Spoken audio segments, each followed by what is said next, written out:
Buonasera, da Mogadiscio vi parla Emilio Fede.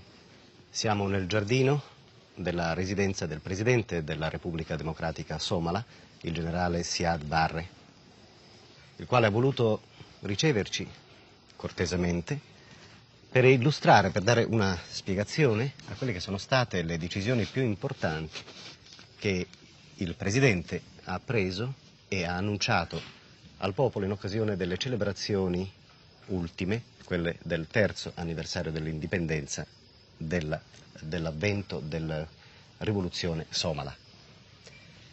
Decisioni che riguardano la nazionalizzazione, ad esempio, delle scuole e che interessano anche, vorrei dire, Presidente, direttamente o indirettamente l'Italia. E può dirci perché questo è avvenuto?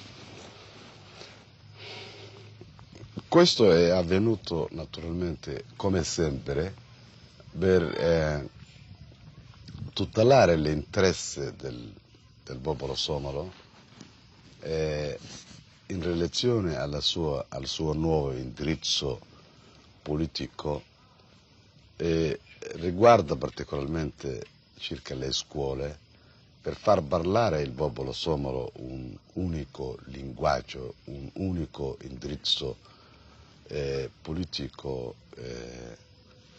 e anche culturale. Come lei sa bene, non è stato soltanto nazionalizzato le scuole dirette da paesi non somale o enti private, ma è stato anche introdotto la lingua somala, come lo sa bene, e resta scritta in carattere latino o romano, come si vuol dire. Non è, mi scusi Presidente, una porta chiusa all'Italia?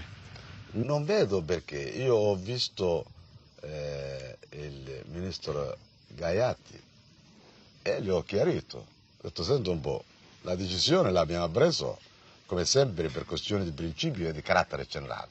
Quando si fanno delle decisioni del genere non si può dire questo paese si fa e contro questo paese non si fa.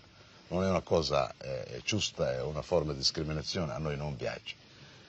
Ma tutto dopo che la decisione è ormai presa, ma dopo possiamo parlare se avete degli interessi, per esempio per la comunità italiana in Somalia, possiamo benissimo lasciare certe scuole per i loro figli, così come altre piccole comunità minori possiamo sempre lasciare perché possono istruire i loro figli. Se per esempio ci sono altre cose da parlare e aggiustare, siamo disposti.